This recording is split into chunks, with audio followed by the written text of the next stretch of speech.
All right, what she's saying is that she works as an administrative assistant to local conference president. So she's pretty, and you've been in Adventist for many years. I know that for sure. And in fact, you've been in Adventist in good standing for many years, which is even better. Yes, well, all right. And so when you say to me, how do I know that the papacy made this decision to rescue Catholic Europe from communism? That's all the more scary, right? Because if most people knew, if most Adventists knew this, you would know it. I have no doubt of that. And so when she asked the legitimate question, how do you know that? You make this statement, how do you know that? That's scary because it means that Adventism in general is just sort of here, not aware of what's going on around it. The bishops of Rome did not become the popes by accident. They became the popes by intent. First of all, there was this other city, Alexandria, that was the other leading city of the empire, that they had to fight with for many centuries. The fact that they were at the capital of the empire also helped. And then there were all these orthodox and heterodox arguments in the early centuries about, whether Christ was fully divine, whether he was fully human, all those things that the church had to wrestle with. The bishops of Rome came down on the orthodox side century after century. In addition, the bishops of Rome in general were very capable men. And one woman, but mostly men. There were some really horrendous popes, some really, really rotten, terrible people, and there were also some people that were very, very ill-suited to the job. But in general, the bishops of Rome were well-suited. And because they rallied the church to the Orthodox side again and again, and because they were at the center, and because many of them bore bravely persecution, because the head bishop of the Christian Church of Rome was the fellow who took the brunt of the persecution for many centuries. Okay? So they became a symbol of the leadership. All right. Now, the papacy has grown in power over the centuries. You're aware of that, aren't you? When did the Pope become infallible? By doctrine. When did the Pope become infallible? What century was it? What century was it? Was Innocent III infallible by doctrine? That is to say, when he pronounced infallibility, the Pope doesn't mean everything he does is right. That's not what the doctrine means. It means that when he's speaking ex cathedra from his throne, in matters of church policy or church doctrine, that he is always right. Now, when did the Bishop of Rome, when did the Pope become infallible? What century was that? 19th century, yes. The story of that council is amazing. The cardinals were locked up. Many of them, had families, wives, mistresses, children. This idea of an unmarried clergy in Catholicism is only a modern day theory. I mean, in practice, it was an accepted fact. Many of those cardinals were locked up in Rome and their families were threatened. Their wives, their mistresses, their children were going to be murdered if they didn't vote for infallibility. They were physically locked up there, and still many of them wouldn't vote for it, and the council went on and on. It went on for 3 months before they could threaten and control enough of the cardinals into it to make the Pope infallible. It's an amazing story. And it's a very unpleasant one. Okay, and some of them were murdered. So it's a real story of murder, threat, treachery, and deceit to get the Pope to become infallible. Remember, Innocent III was the medieval Pope of greatest prominence, was not infallible. There was no such doctrine. It was only the modern popes from the middle of the 19th century on who became infallible, and the 19th century popes were in disgrace because the papacy was in disgrace. Remember, in 1798, the Pope was taken prisoner by the French Directorate. That's only just 2 years before 1800, the beginning of the 19th century. They became the self-proclaimed prisoners of the Vatican, right? They proclaimed themselves the prisoners of the Vatican until they became temporal rulers again, okay? It's the modern papacy that has the greatest power in history, right? And the modern Pope has the greatest power of any pope. You see, the Catholic Church had always to deal with a problem in modern times. What's the greatest problem that the Catholic Church had to deal with in modern times? Well, it was Americanism. I said ism. The idea of democracy. Because democracy is alien to a certain theological precept of Catholicism, and that's born in the Augustinian doctrine that God has predetermined some to be saved and others to be lost, and you must do what God wants you to do, and you're not free to choose evil. Now, what's the idea of democracy? That everybody what? Should be free. And because the United States was based on this Arminian concept, back to Arminius, remember free choice, free will, the opposer of John Calvin? Because American democracy was based on Arminianism, free choice, okay, we have this idea that people are free to choose good or evil. Well, the papacy doesn't teach any such thing and never has. People are not free to choose evil because in Catholic doctrine people are not free. What are you free to do?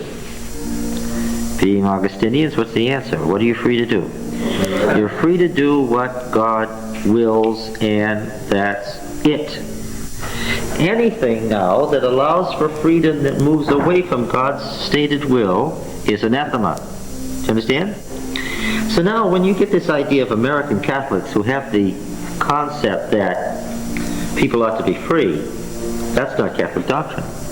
What are you going to do with a man like the governor of New York who says, well, I'm a Catholic and I'm against abortion, but because we can't impose the authority of the church on the state, I'm not going to vote for an anti-abortion bill, I'm not going to uphold an anti-abortion bill, etc. What do you do with that? Is Governor Cuomo right on that? Oh, but you're a Protestant. That's a Protestant answer. That's a Protestant answer. What would... He's dead wrong. What? To the bishops, he is dead wrong. Can't possibly be a Roman Catholic and hold the position that you're free to run counter to the Church's teachings. Where does this come from? There's an Archbishop in France, Archbishop Lefebvre, who says that ever since the Second Vatican Council, the Church has been wrong having these masses in English instead of Latin and all these other innovations.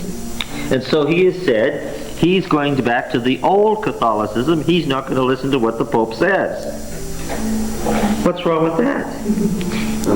You can't go back to some old Catholicism that allows you to do what the Pope doesn't want you to do. That's nonsense. Why? Because the Pope holds the keys to the kingdom of heaven and hell. Jesus gave them to him in Matthew 16, right? In Matthew 16, Jesus gave Peter the keys of the kingdom. And he told Peter, what you bind on earth will be bound on heaven. What you loose on earth, will be loosed in heaven, right? Therefore, under the doctrine of infallibility, if the Pope says that abortion is a mortal sin, it's murder, then what? Then that's it. And if you're a Catholic politician in a democracy, then what? Then that's too bad. What is your duty? It's to enforce the will of the Church on the state. That's your duty. Not to be a Democrat, not in the sense of a party, but of an ism, right? So the papacy faced a problem. The American Catholicism became the most influential part of Catholicism, right? The American Church was the richest part of the Church. And the American Catholics were infected with this idea of democracy. They wanted to do as they pleased. The Church said no birth control, but what happened to the birth rate in American Catholics? It went way down. Either God was making American Catholics less fertile, or what? Or somebody was practicing birth control. Okay? And the Church said no abortion, and what? And American Catholic politicians put up with it anyway. And the Church said this, and this. It said no intermarriage with non-Catholics. It said children in intermarried state are raised Catholic. It said marriages outside the Church are annulled and don't exist, and on and on and on. What did American Catholics do? They went on as if none of that existed. So After the Second World War, Pope Pius XII had a problem, a very serious problem. American Catholicism was his major problem. And then you began with these mass exodus of priests out of the Catholic Church. Then you had ex-Catholics, then you had charismatic Catholics, and all of a sudden you had all sorts of people doing just as they pleased. That isn't Catholicism. That's Americanism. See? Because as soon as you say that I'm a Catholic but I'm not going to do what the Pope says, you're not a Catholic. This is what has to be drummed into people. You can't say, as some of the people I work with, I'm a Catholic but... No. I've been in the funny position of having to tell them, say, that's the Protestant position. You're not a Catholic if you say that. All right, so there's that problem. How did the church deal with that? Well, they didn't want to know what to do, of course, after Pius died, and they, I was going to say hired, but they chose this jovial man who already had bone cancer, wasn't going to live very long. They lived much longer than they expected, and he called the Second Vatican Council for the specific purpose of solving this problem. His primary problem was American Catholicism, and that's what he intended to solve. Did the Second Vatican Council say that Catholicism was wrong? Did it say theologically that the body and blood of Christ isn't actually present in the Mass? No. Did it say that the sacraments weren't necessary to salvation? No. Did it say that the infallibility of the Pope was wrong? No. Did it say that the Church, the Roman Church, wasn't the mother and teacher of all mankind? No. Did it say that salvation was found only in the Church? Yes. Okay. So by changing the externals, did they change the content? No. What did the Second Vatican Council do? It let people hear Mass in their own language. It let people have their little groups and play guitars and sing folk songs. And then they could sing hymns like Protestants. And they could have a sermon like Protestants. And they recognized that all Protestants who were Christians were part of the Roman Church. Next. Yes, it annexed all of them. Okay? Right? And annexed the clergy. If I wanted to perform a Catholic Mass, could I? Oh yes, I was ordained by Seventh-day Adventist ministers in a perfectly legitimate ordination, and therefore what? That's legit, and therefore what? I can conduct the sacraments and get your soul to heaven, even if I was lost. Yeah, that's part of Augustinianism. All right. So, by loosening up on the edges and allowing Catholicism to become more modern. Now, did the Pope come to America and say, no, you're not too materialistic? Did he say, no, I've thought it over and celibacy is too hard? After all.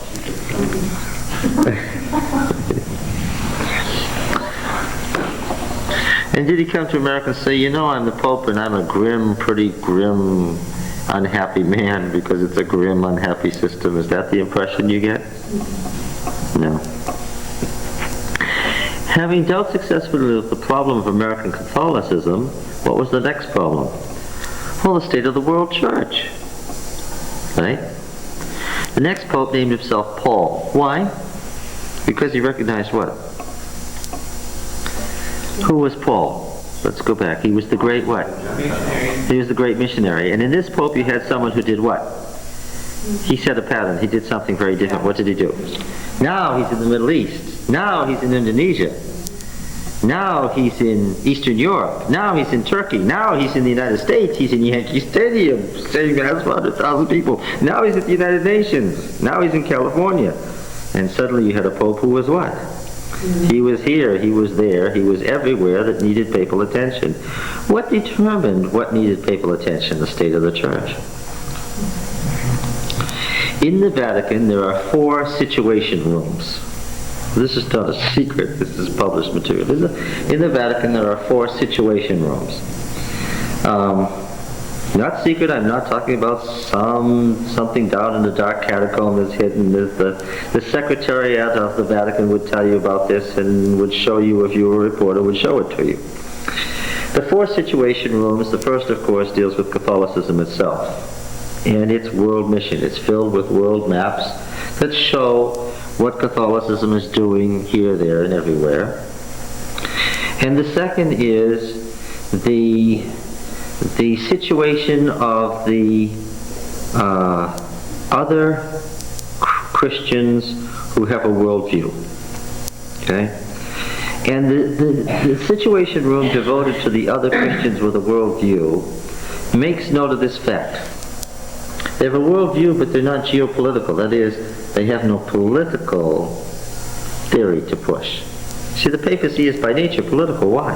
Jesus gave the papacy the right to rule the world in his name, right?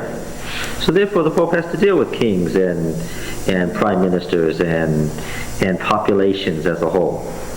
What's the fastest growing religion on the continent of Africa? Islam. Number 2? Catholicism. Number 3? Adventism. Okay. Now, it's this second Situation Room that the Pope is most interested in, because what's on the maps there? Well, the Pentecostalists, the Church of God, that is the Worldwide Church of God, the Pentecostalists, the Seventh-day Adventists. Why? Because these are the world religions that are Christian. And therefore, by definition, what?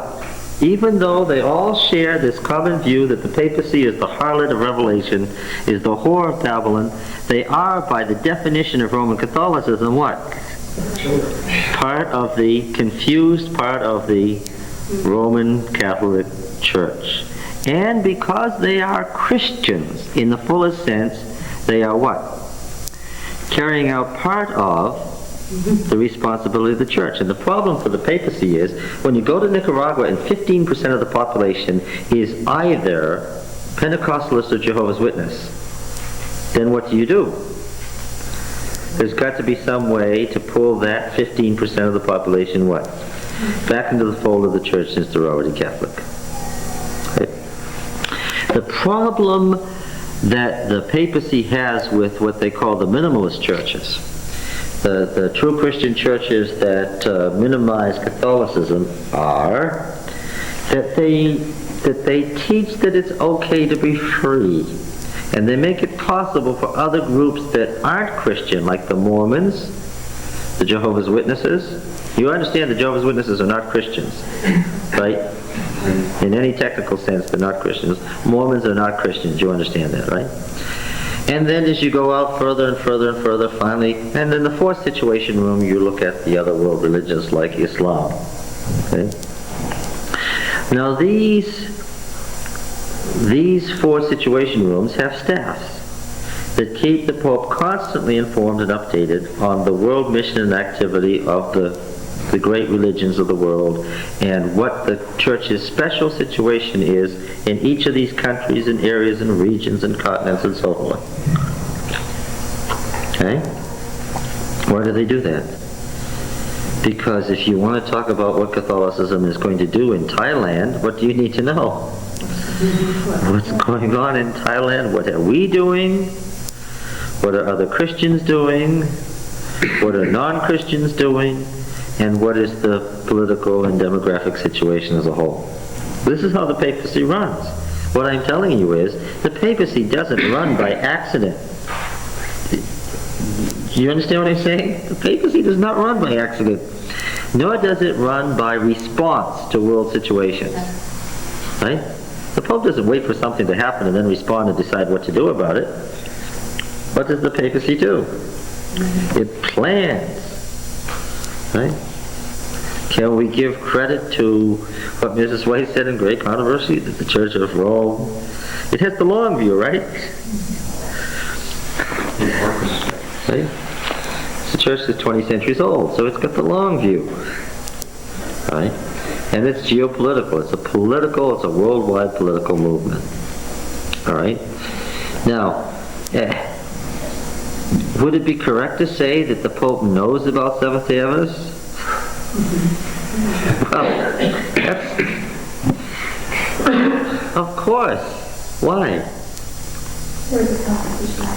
Wisdom. Well, only competition in one sense, because if you say that this is the whore of Babylon, in another sense, what does he say? He's got to co-opt Adventism and what? And the Church of God, the Pentecostalists, right? And do what?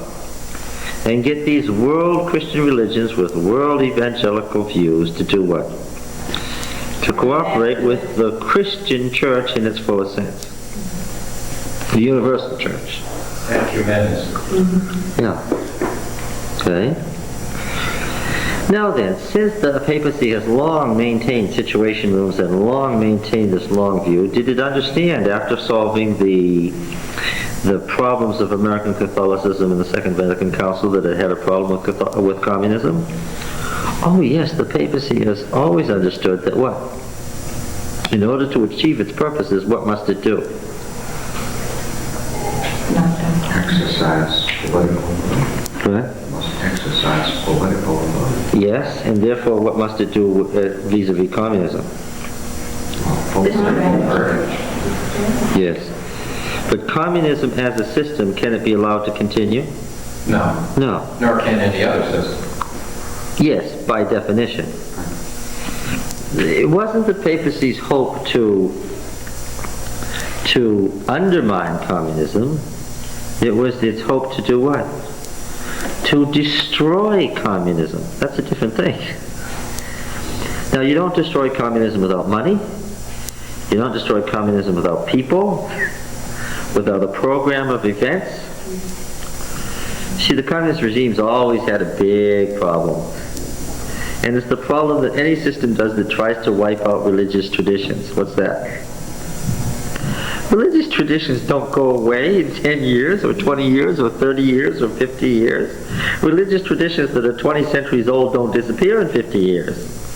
What do? They have a nasty way of staying and staying and staying. And the more you try to stamp them out, what? Religion being what it is, the more determined people will be to do what? Kill me if you will, but I'm not going to change, and I'll make sure my children understand it too, right? So the problem the communist regimes always had was that Europe was Catholic. And no matter what the attempt was politically, Europe was still Catholic. So therefore it wasn't a problem of converting the people, it was what? Getting the people to move in such a way that their governments would be paralyzed and ultimately destroyed without the cooperation. That really is how we got the current Pope. John, who solved the first problem, and Paul, who became the missionary Pope, he was going to incorporate both. Yes, there was this poor man who was in here for 33 days, but that's not really what we're talking about here. Why did they choose this particular individual? Polish government. Because what? This man had been for decades doing what? Yes. Quietly cooperating while putting the knife in. Does Catholicism feel the least bit of guilt for destroying communism? Oh no, why? That's the God-given mandate. If the Pope hadn't done this, does he feel guilty that he spent hundreds of millions of dollars on it, or an incredible number of man hours, or sacrificed untold priests and nuns to the cause, or that they paid unbelievable sums to agitators and caused work stoppages and co-opted politicians? No. Why? That's what God wants. Right? Can't do otherwise. So these things that you're saying about all their activities, can that be documented as well? Oh yes. So read any one of the books of Martin Marty. All of them written with the papacy's great blessing. The Pope has put himself on record in discussions about his feeling about the minimalist churches as opposed to the non-Christian churches, as opposed to the non-Christian world of Islam and Hinduism. He has talked about these things. These things aren't done in the corner. The reason I'm picking on you is that they're not done in the corner, and therefore what?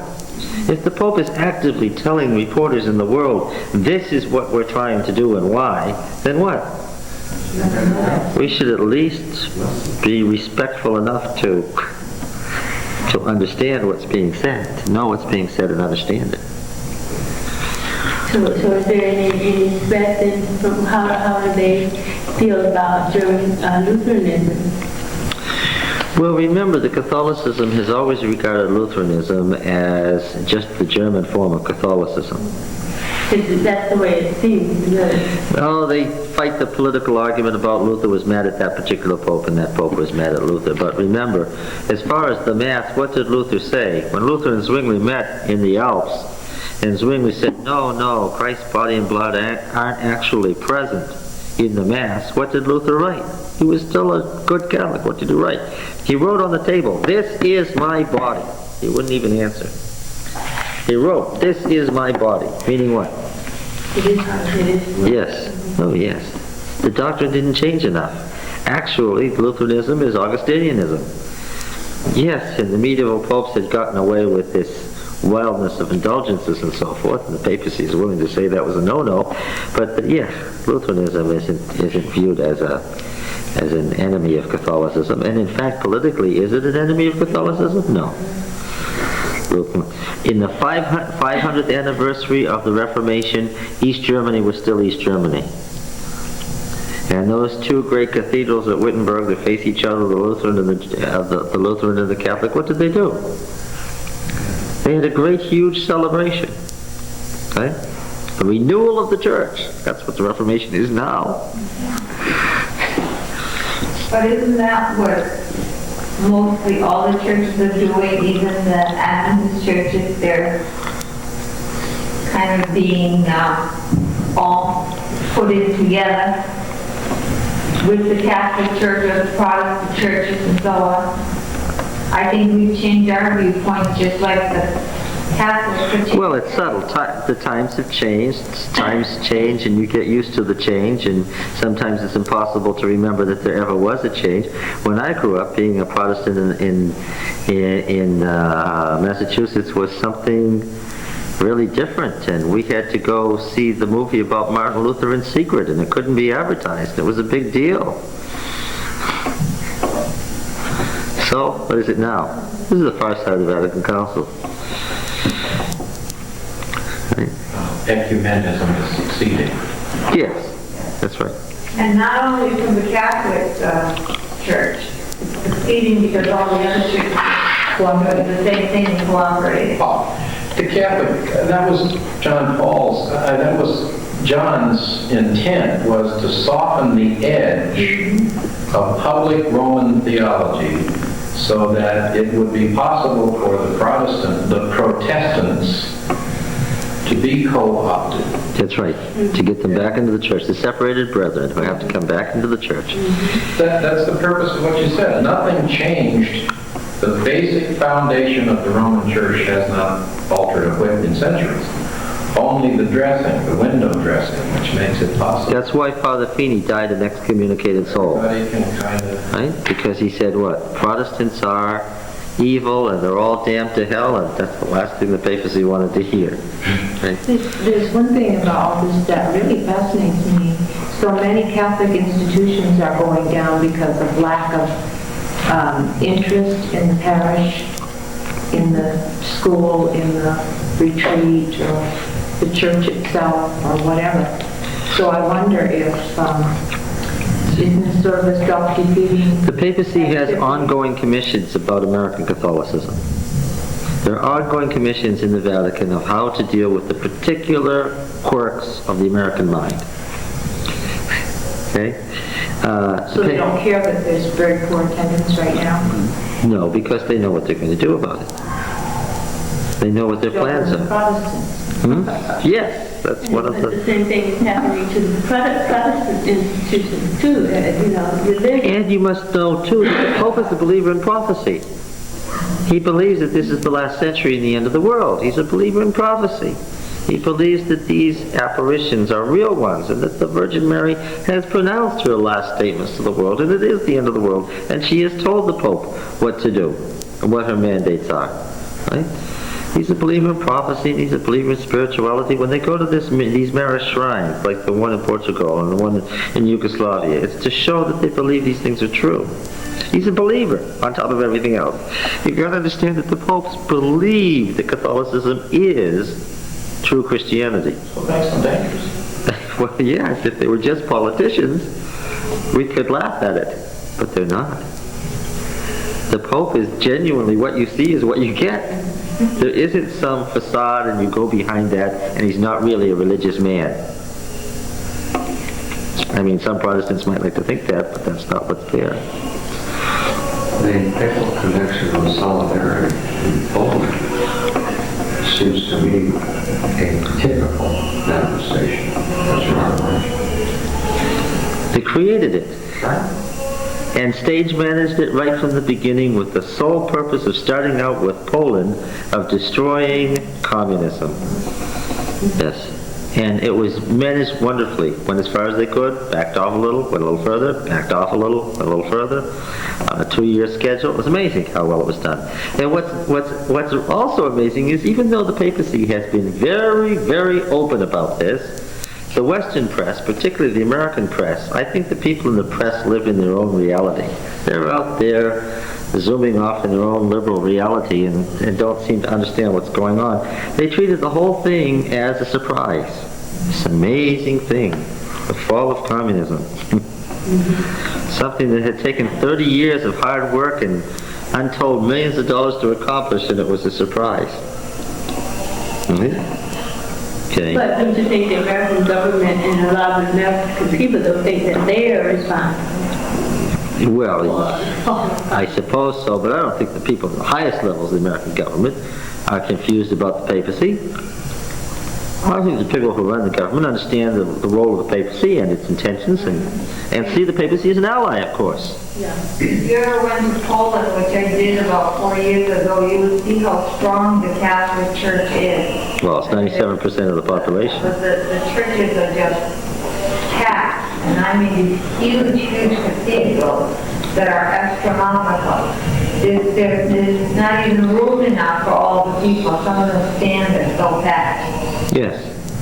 Yeah. Originally, people did stand in cathedrals. And now that communism is out and the Catholic Church is in, from what I hear from the Polish Adventists, that things are going to be pretty soon rougher for them than when communism. Well, that's what they're afraid of. They may not understand the soft side of the papacy, which is to get you to cooperate as Christians with the Christian goals.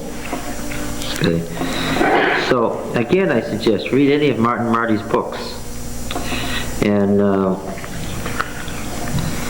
all of this is detailed at great length. It would help you to understand how the world is changing from the 6th to 7th ed and why. Okay? It's not just happening by accident. A great deal of thought has gone into it, and effort. And I'd sure hate to have Evan just sort of surprised by it all, which is what I think is happening.